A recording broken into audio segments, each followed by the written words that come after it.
Hello, my name is Andrew Spears, and Helen and I own this house here, which is Wavertree House.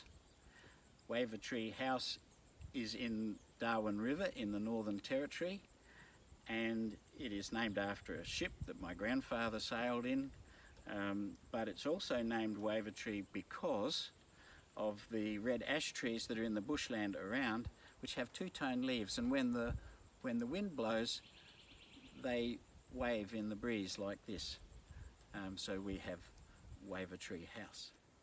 Welcome to Wavertree House. The house is designed to be passively cooled for the tropical region. There are some aspects of design that are essential for passive cooling and for sustainability in the tropics. And so what we'll do is we'll go through some of those. The first thing we'll talk about is the roof. The roof is critical to this. There are several aspects to this roof that make this house work very well. The first thing is its reflectivity. The roof is light coloured. In actual fact, it's made of shiny metal, and so its reflectivity reduces the amount of heat from the sun coming into the house during the day. One of the things that assists that is the very high pitch of the roof. It's a 30-degree pitch. Now, builders don't like building high-pitched roofs. In fact, it took me 4 years to find a builder who would build this house to my specifications, and I'm not joking. However, high-pitched is essential partly for reflectivity, because half of your house roof in the very early morning and the late afternoon, when it's rather critical, is in shade with a high-pitched roof. But also it's important for cyclone areas. In fact, the Institute of Architects in Queensland asked the Queensland government to make it mandatory for houses in the cyclone zone to have high-pitched roofs after Cyclone Yahtzee. However, I learnt this from Cyclone Tracy in Darwin, where I noticed that the high-pitched roofs stayed on and the low-pitched roofs and flat roofs flew away. That's because low-pitched roofs act like an aeroplane wing and they want to fly in a cyclone. So a high-pitched roof is important from temperature control, but it's also important for having your roof still on after the cyclone. Now you can see from the outside cladding on this house that it too is the same as the roof cladding. It's highly reflective, and that's important too when the sun is at a low angle and you've got the sun shining onto your walls. So the reflective walls help as well. In the past, we've had problems with councils mandating coloured roofs and coloured walls because they don't like reflectivity in the suburbs. Fortunately, they've moved away from that now because they've realised that it's nonsense. And Glenn Murcutt, a very famous Australian architect, many years ago was building houses out of reflective steel cladding, and when people asked him about that, he said, well, it's not as environmentally unfriendly as it seems, because in a bush setting like this in particular, it reflects the colour of the surrounding country. So the walls reflect the green of the trees, and the roof reflects the blue or the grey of the sky. So if I walk away in my block, a fair way away from the house, I often can't see it at all because it's blended in with the colour of the sky. So it's not quite so bad from an environmental aspect as well. Right, the other characteristic of this house that we could talk about while we're looking at it as a whole is that it's completely made of steel. There's no wood in the construction of this house. Now that's, architects don't like that, they love wood, and wood looks lovely, but not in a situation like this. Not very sustainable in the wet dry tropics if it's in the bush like this, because wood is highly edible for termites, and we've got lots and lots of termites in the tropics. So this house is inedible. It can't be eaten by the termites. And also the other thing is it resists ember attack from bushfires. So it's very hard to set fire to a steel house. And this is a very bushfire prone area. So I wanted my house to be inedible and non-flammable. And steel and zinc aluminum fit that bill very well. So there's no wood in the construction of this house. And then you say, well, that's not very sustainable. Well, actually it is, because steel is completely recyclable. This house is completely recyclable, and it will be recycled when I'm long gone and maybe there's a couple of more generations have lived in it.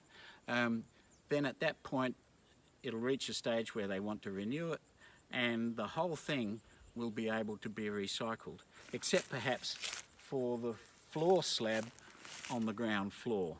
That's the, if you like to make a pun, that's the flaw in this design, because it does have a concrete floor.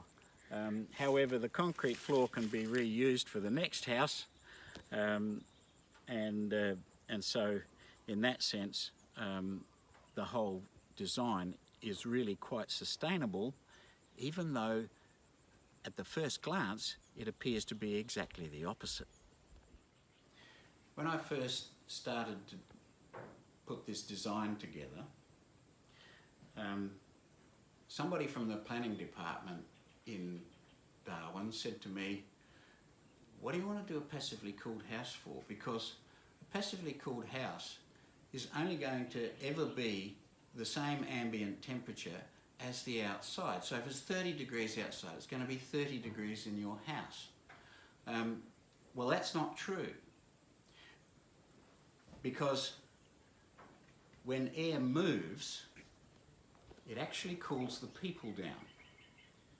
And so John Knight, when he was first designing buildings in early Darwin in the 1800s, he very quickly realised that building the standard British design, which he did for Brown's Mart and the Town Hall and those rather iconic buildings now that are heritage listed in Darwin, when he designed those, very shortly he realised that the British design didn't work, and that people were more comfortable if they could live in a house that had airflow. And he said that airflow was the critical point for keeping people cool. So this house is designed for airflow. I've followed the principles of Benny Burnett, who was the government architect in the 1930s and 40s in Darwin, and I've used his principles to design this house for airflow. Now, how do you do that? Well, one of the critical things is the shape of the house. The house should only be 1 room wide, or 1 room thick, so the breeze can go right through the house. It should also be, the house should be oriented so that it picks up the prevailing breeze. So instead of being along the north, south or east-west axis as we would normally build them, then in Darwin, for instance, for this location, we would turn it slightly off the compass point axis so that we can pick up the northwesterly breezes in the wet season and the southeasterly breezes in the dry season. So this house is slightly off the compass points, as were Benny Burnett's houses in the 1940s. You can see that if you're a Darwinite, you can go and see them at Miley Point Heritage Precinct, where they've preserved those houses. This really is a Benny Burnett house made with modern materials. He made his out of asbestos because that was the the very low thermal mass material that was available to him. He didn't know it was dangerous. These days we have an even better low thermal mass material, which is steel and zinc-alone. So we've got, so with metal I can achieve effectively zero thermal mass in this house. So the house doesn't warm up during the day and then cook me all night like all of the brick and concrete block houses do in Darwin. They're just basically pizza ovens. I lived in them for about 20 years here in the Northern Territory, so I know all about that.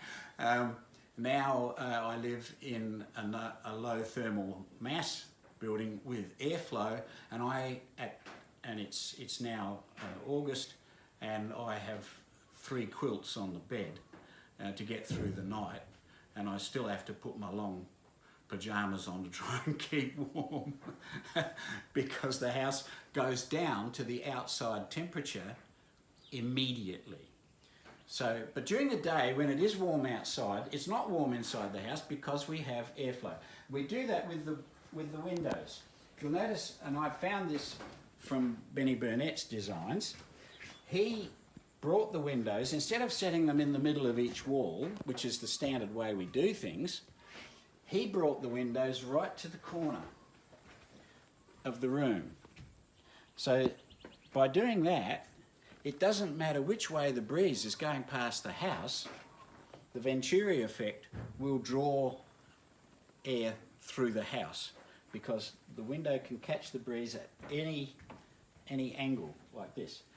The second thing that he did with his windows was he made them from floor to above head height. Instead of starting them here at waist height, which is the standard way we build houses with windows, he made them go the full length. The reason for that is when you're sitting down, you can still be within the breeze. Or if you're lying in bed, you can still be within the breeze. The other thing that he did was he made his windows louvered. The other thing that Benny Burnett did with his windows was he made them louvered. Now his were asbestos louvers. These are metal louvers. They actually work a lot better. We have metal louvers on the sunny side so that when the sun's on this side we can tip the louvers up and they will reflect the sun back on itself and not allow the heat into the room. The other thing is when you open windows like this that are louvered, you get 100%, or 99.9% of the window open to the breeze. Whereas if you have sliding windows, which we have many of in Darwin and shouldn't have at all, you can only open 50% of the window. The rest is glass, which is radiating heat into the room. So with louvers like this, we can keep the heat out and still allow the breeze in. If I tip them like that, the breeze is still coming in. And the other thing about these louver designs is that they have an air gap built into the louver itself, so that the louver doesn't become a radiator of heat from the sun into the room. The air gap inside the louver makes sure that that doesn't occur. So we've got lots of airflow here. Vents to let the hot air out of the roof. So each end of this main room there are gable vents. And where we couldn't have gable vents, we had what they call wind workers. Now a lot of people in Darwin like to have whirlybirds on their roof as a ridge vent. The problem with whirlybirds is that they're not really cyclone proof. They say they are, but they don't. They spin themselves flat and let the rain in a cyclone.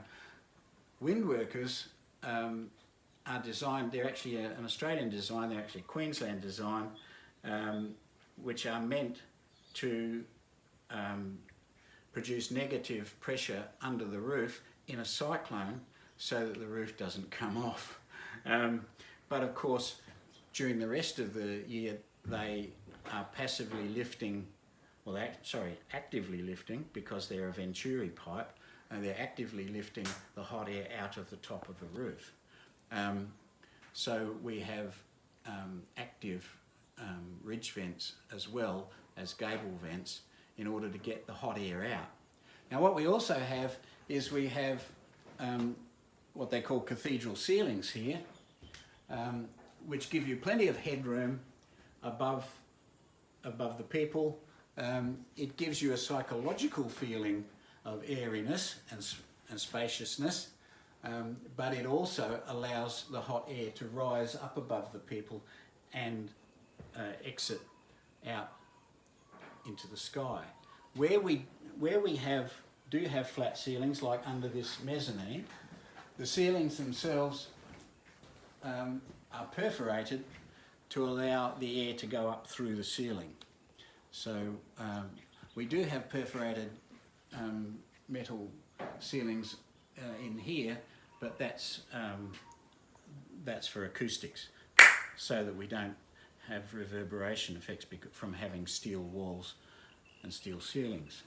And when we're talking about roofs for tropical houses, there is one very important critical aspect that you have to pay attention to, and that is where the insulation goes and what the insulation is, what type it is. It has to be reflective insulation, preferably with an air gap built into it, like Aircel, to mention one of the many brands, but it must be reflective, and it must be installed under the roof cladding with an air gap between it and the roof cladding. So it has to be under the battens or under the rafters, so that there's an air gap between the roof cladding and the insulation, so that it reflects the heat, the radiant heat from the roof back into that air gap, and then the warmed air will flow up the roof and out the ridge vent and take it away excuse me, before it gets into the room. Now in this roof here, the insulation is just under the ceiling cladding, so that in actual fact, because the ceiling is perforated at night, we have a starry sky, because the reflective insulation shines little pinpricks of light through the ceiling, and it looks very pretty. It's an unintended consequence of having your roof insulation in the right place. Builders in Darwin want to put that reflective insulation straight under the roof cladding. In fact, they screw the roof cladding onto the insulation, and as a result, practically no other roof in Darwin, other than this one, works properly in the way that the insulation manufacturers intended it to perform. So even though they say we've got the insulation that has such and such an R rating, etc., it's where they put it in the roof that means that it doesn't matter what R rating it's got, it's never going to work, and your roof is going to cook you. So if you can build an air gap into that and insist on that, and I wish the builders would listen to this, I think there's probably one or two out there who have, you put an air gap in there, you'll be many, many degrees cooler under that roof than you would otherwise be. For a long time, Helen and I lived in conventionally built houses in the Northern Territory, which usually have kitchen cupboards made of chipboard. In the tropics, the humidity of the wet season rapidly destroys the chipboard, and so you have to rebuild your kitchen about every 5 or 7 years, which is very expensive. And having closed cupboards, of course, is a wonderful breeding ground for cockroaches. So we decided in this house to go for commercial stainless steel benches instead, with open shelving. So this kitchen has no cockroaches. It will outlast us and it's easy to maintain, and it was cheaper to install than your conventional chipboard kitchen cupboards. So from a sustainability point of view, this will last a lot longer, and then when they're finished with it, they can recycle it, because steel is perfectly recyclable.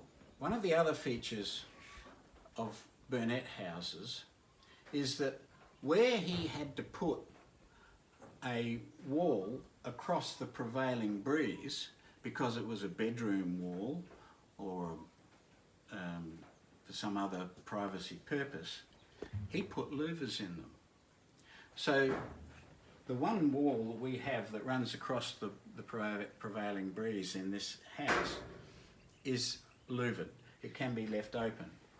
If we wanted to air condition our bedroom here, in which case we want to keep the cold air in, then all we have to do is shut all the louvers and fill the room up like a bucket with cool air, because the cool air will sit down at the lowest point.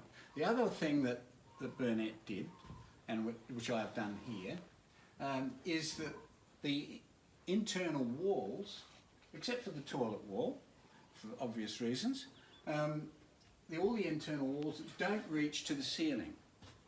So they're open to the roof cavity, so that the airflow can go right through over the tops of the walls as well, and the hot air can escape. Those of you who have sharp eyes will have noticed that we have a slate floor in this house.